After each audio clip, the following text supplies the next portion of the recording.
Hey, thanks for watching 4Color Commentary. I'm Mark Allen, and I'm here with a haul. 2 weekends ago, I went to the 8th annual Pryor Creek Comic Con in Pryor, Oklahoma, or Pryor Creek, Oklahoma.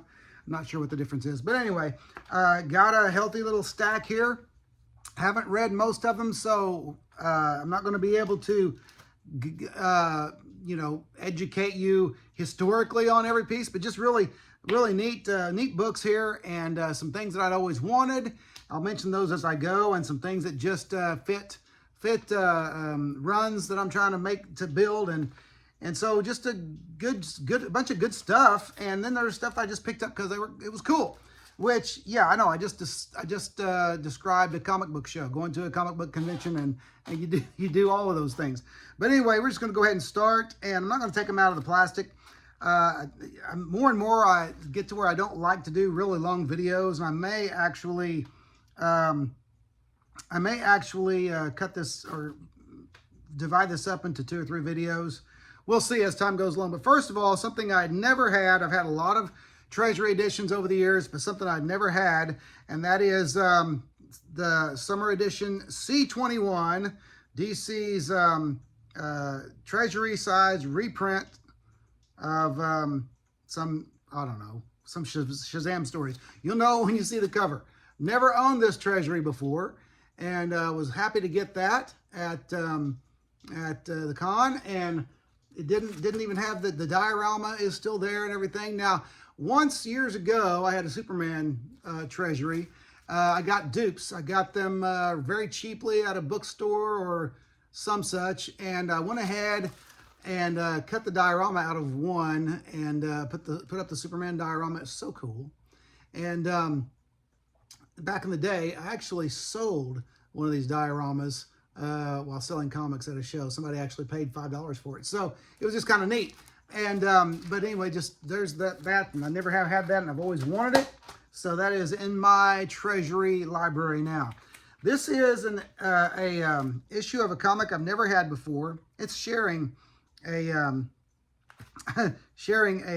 bag with another comic. I'll explain in a moment. But this is a copy of Madhouse, Red Circle Comics Group, Madhouse number 95. This cover, I don't know anything about this book, but this is a gray Morrow cover that just really caught my eye. It is a 25 cent. I don't know the year, but you can kind of guesstimate 25 cents. It's Bronze Age. But look at this amazing gray Morrow cover. And I'll zoom in there so you can I went through this book. I was going through a box, and I stopped, and oh my goodness, maybe it was the yellow at the top or the very Will Eisner type, title heading there or whatever. But I kept coming back to it. I was like, yeah, you know what? It's only $6. I'm gonna go ahead and grab it. And I love that gray Morrow cover. I don't know if he did a lot of covers and art for that series, but there it is. And then on the other side, I put this one in there because it didn't come with a bag. It was a 25 cent comic. I couldn't believe it. But this is a I believe, very underappreciated Action Comics issue from December of 2006, number 844. This is a story by Jeff Johns and Richard Donner and Adam Kubert, story with art by Adam Kubert, but it introduces a new Kryptonian character, a child. That's all I'll say about it. But anyway, I'm glad to have another copy of that. There is a red second printing, this in red, I think it is. And then there's another Adam Kubert cover, but I'd like to get those too. But anyway, that's just kind of neat that I found that. Here is this is another one this is the last one that has 2 comics in one bag, because again, I found an amazing 25 cent comic. But this is the Phantom Stranger. I don't see the issue number. I'm not going to tear it open because I'm trying to get through this video. Phantom Stranger issue, and it wasn't very much. I think it's $3, and those are great ones to have, always with great art and great story and just creepy stuff.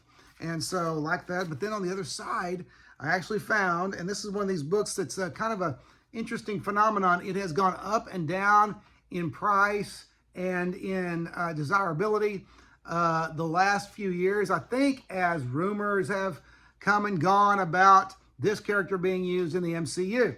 But this is Darkhawk #1, a nice copy of Darkhawk #1 in there. I got that for $1. And so I was just like, yeah, that's not a bad one to have. And hey, Oliver. All right, and these are not in any particular order, but these the various ones that are just, this is to help me finish this run. Not Brand Eck #7. Not Brand Eck #7. With that amazing Severin cover on there. Don't know if it's John or I just forgot his sister's name. John Severin and Marie Severin. There we go. Someone's out there going, Marie! Okay. But it just says Sev right down here. Where is it? Where did it go? Right there. It just says Sev. So I think Marie Severin usually did. Well, I think they both did work in this book, in this title. But anyway, #7, I didn't have that yet. That's slowly whittling away. Slowly whittling away at another series, the Frankenstein Monsters, #15. I didn't have it yet. And so Val Mayrick art inside here. Very cool stuff. Very good. Always loved Val Mayrick. He left the comic industry way too soon, if you ask me. Did a lot of fantasy stuff and trading card stuff, that kind of thing. But great stuff there. Now that is a Gil Kane cover, obviously, but Gil Kane and maybe a John Buscema Gil Kane cover. I'm not sure, but it's but yeah, it's a great book, great series, creepy series. The best issues, of course, are the Mike Plug issues. All right, Astonishing Tales, which again I'd like to whittle that down as well, but Astonishing Tales #28 with Deathlock the Demolisher, and great stuff there. This is all just, you know, relatively cheap. You know, look, here's what I consider cheap these days. This was $3. That's less than a new comic. So you're getting a high-grade, Bronze Age Marvel comic, which could compete with anything on the racks today for $3, for less than the cost of the modern-day products that it beats like a drum. So there you go, okay? Never been one to mince words about things like that. Okay, another $3 comic, Marvel 2-in-1, The Thing in Tigrid, Marvel 2-in-1 #19. One that I didn't have, slowly whittling away that Bronze Age series and Bronze Age into Modern Age series. I think when it starts in the Bronze Age, they call it a Bronze Age series, don't they? I think they do. So anyway, there you go. I'm not sure if that's an actual Kirby cover or a Rich Buckler doing his Kirby. Best Kirby is, if anyone can tell me, leave it in the comments. Is that Kirby or Buckler? Okay. Astonishing Tales. Yeah, another Astonishing Tales #7, featuring Kazar and Dr. Doom. Great Wally Wood cover there. Loving that stuff. I think it's Wally Wood.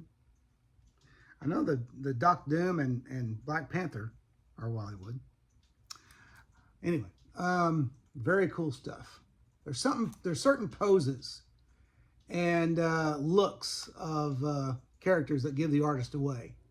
And he really, I think the whole thing is Wally Wood, but this certainly is. So anyway, #7, Astonishing Tales #7 there. What an interesting pairing for a while on that book, Kazar and Dr. Doom. Okay. Another Spire Kiddies Christian Comics.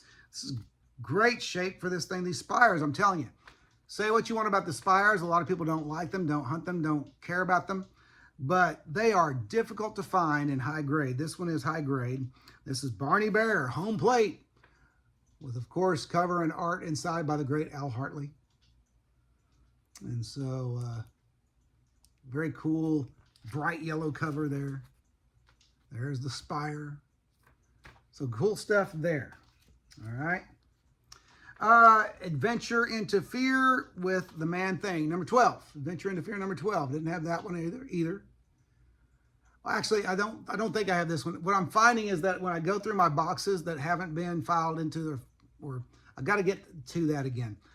Working that stuff into my main collection, because I'm finding stuff I didn't realize I hadn't, even dupes of some good old comics that I didn't know I had, but that's not really a bad thing. Okay, so all right,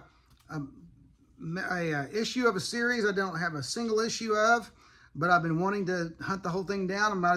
Figured I might as well start with issue number 4. This is Black Goliath number 4. Of course, he's doing battle with the Stiltman.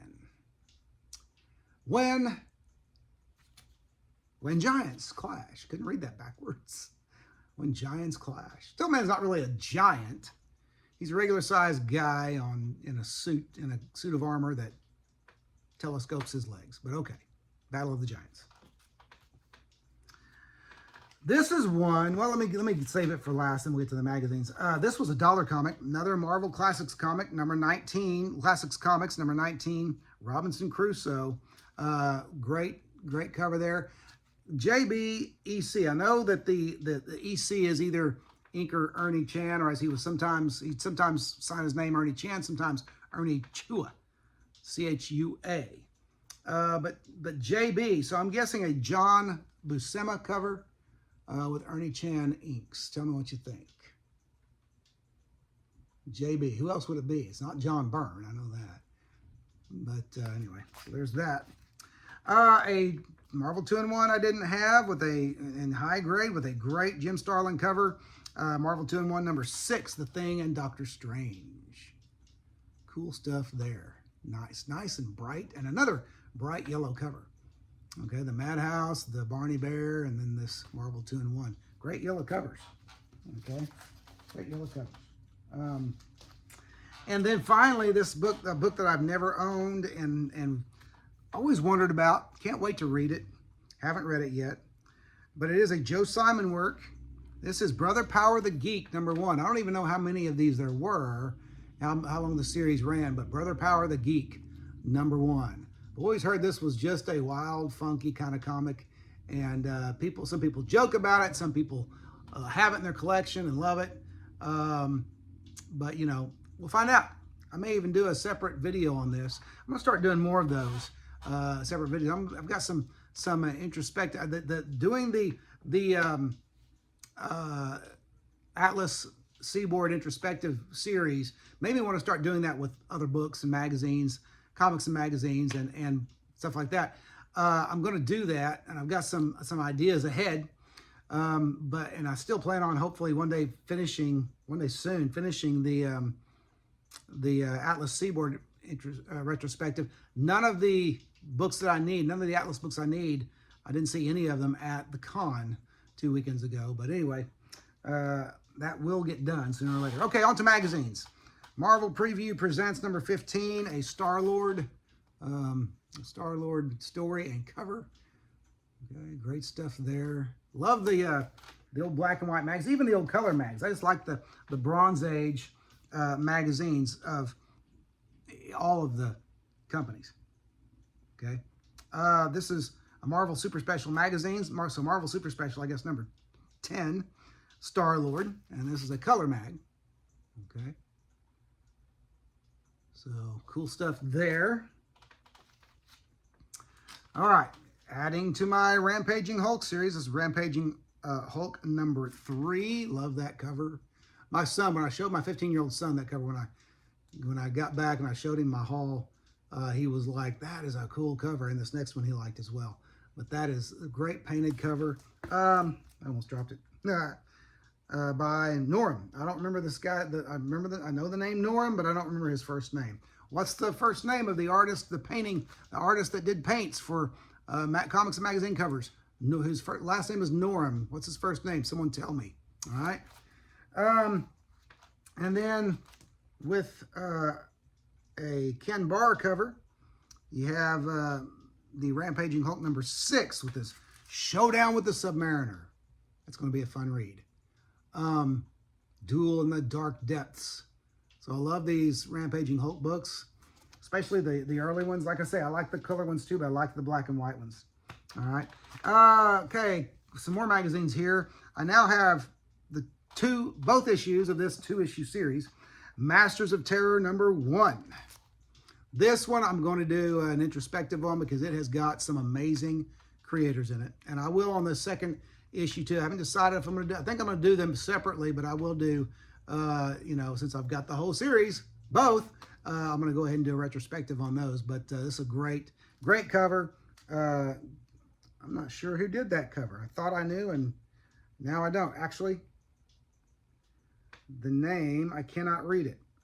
No, this is another Gray Morrow cover. Gray Morrow cover. Wonderful. Awesome. I got 2 Gray Morrow covers on this haul. That's great. Can't do better. All right, the other one is has a reused Invisible Man cover on the front of it, and I'll talk about that when I do the retrospective on those. All right, a couple of Comics Journals issues. This one was a no-brainer, even though I thought a little bit pricey, but the guy I bought these from, always, when you buy multiple comics from him, you never pay sticker. You always get a deal. So that considered, this was perfectly priced as far as I'm concerned, with a classic John Byrne cover from all the way back 1978, featuring Stan Lee and a bunch of Marvel heroes. This is the Comics Journal number 42. Look at that. Look at that cover. Oh my goodness. That is early John Byrne goodness right there. And Stan's got some long legs there. So great book there, or great cover there, and can't wait to read some of that stuff. That stuff's all history, of course, now. And then from the same era, the Comics Journal number 54. This is it's a little bit dingy around the edges, but this is an issue I've always wanted for the cover for the was it Bill Sienkiewicz? I think it's a Bill Sienkiewicz cover. Anyway, I don't have to explain it. Just take a look. Yeah, you got Moon Knight and Batman on the same cover. Who wouldn't love to see that crossover? Now, I have a book plate with that as well, with an image of Moon Knight fighting Batman. Not the same image, but it's so cool, and I love that Sienkiewicz cover there. And I think that's who that is. But anyway, great stuff there. All right, let's get to the books. I'm going ahead and finishing this whole thing. These are going to be featured. These will be featured on 2 of them on Bookshelf Bounty. One of them will be a rousing reference material, which, by the way, the last Bookshelf Bounty I did should have been a rousing reference material. So I'm going to be putting that into the right category on my channel here before too long. Let's start with the rousing reference material by Joe Simon and Jim Simon. This is the Comic Book Makers. These were deals also. Got the guy who was selling a whole bunch of books got great deals on this one. I think that came out to be about 75% of actual cover price. Actually, it was half off, because this was $19.95 retail. I got it for $10. So this is just kind of a comic book history book about Joe Simon's work, and has some great illustrations in there. Has some reproduction of some great strips, okay, like Buck Rogers and others, but it also has some great early photos. Check it out. Who we have here, Joe Simon, and his first boss is Adolf, not Hitler. All right, but anyway, there's a great picture of a young Joe Simon there. Okay, so stuff like that. Love this kind of historical stuff, and there is some color material in here, such as some stuntman, opening pages there. There we go. Let's get a screenshot here. All right, there we go. All right, so a thumbnail to do that. Oh, here's some. Looks like a first ever sketch of Captain America. It was a costume designed by Joe Simon even before the kid companion Bucky was born. They have notes to publisher Martin Goodman. And this is really cool because I've never seen it colored before. I've always seen it in black and white, I think. So that's kind of cool. So anyway, it's that kind of a book. All right. So great reference material there. And then, of course, who doesn't love some Wally Wood war stories? Wally Wood, Daredevil, Aces, Commandos, and Other Sagas of War. My 19-year-old son, Isaiah, set up with me, as he has the last 4 years, I think, or maybe the last 4 years, maybe more than that. I don't remember now. But he sat at my table with me and enjoyed the show. And when he saw this book, he loved it. The interiors are full color. Well, no, they're not full color. I thought most of them were. Most of them are color, and there's some black and white in there. But great repros of Wally Wood material, war material, that kind of stuff. So I mean, fun. This was also marked down from $24.95 to $15. And lastly, this one, when I saw it, I knew I had to have it. And it happened to be being sold by a guy who was selling all of his trades and hardbacks and everything for half price. So retailed for $65. Means I got it for $32.50. It's a big old thick hardback book of John Severin Westerns. And again, this is substantial. You could kill a man with this, but I do not suggest it, okay? But, just whack, because it would damage the book. And we don't kill people, all right? So anyway, here's just kind of a look inside. And again, all recolored Severin Western goodness with American Eagle. Now, here's what I didn't know. I didn't realize, I don't know if these are, who owned American Eagle back in the Golden Age. I know, I remember the character American Eagle first introduced in a Marvel 2-in-1 annual back in the 80s. But evidently he is, I'm going to say that was probably an Atlas character. But we'll see. We'll see, because I'm going to be tearing into that. And anyway, that's my haul. That's the haul from the 8th annual 2024 Pryor Creek Comic Con. And it was a great con. It always is. Great people who set up there. Just a day of selling comics, buying comics, and talking comics. Oliver, get down. Off the wall. My cat climbing the walls. Anyway, that's it. A comic call. I don't do very many of those these days because, man, money's tight, and so I mostly delve into my thousands of comics that I have, and so many of them that I haven't paid enough attention to. And that's where a lot of my content is going to come from these days. But that's fun stuff. So, I really need to catch up on organizing my collection and getting to know my collection a little more. I'll end with this, but I was telling one of my boys a while back that I'm feeling these days, I cleared out 200 of my own personal collection, 200 comics out of my own personal collection for this last con to set up and sell. I'm feeling less these days like a collector and more of a curator, because I'm trying to get my collection down to what is objectively and subjectively the best stuff. In other words, get it pared down to the stuff that everyone agrees is some of the best comics ever, but also the stuff that is special to me, made an impact on me in my life, especially younger life, but also just the stuff of artists that I love and that kind of thing, and special issues and stuff like that. So feeling sometimes more like a curator than a collector, but I like that feeling. And so anyway, but that's it. That's just a little bit of off the wall comics talk, but that's my haul. Hope you enjoyed it. Don't forget to like, comment, subscribe if you haven't, and we'll see you next video. Thanks for watching 4 Color Commentary, by the way. We'll see you next video.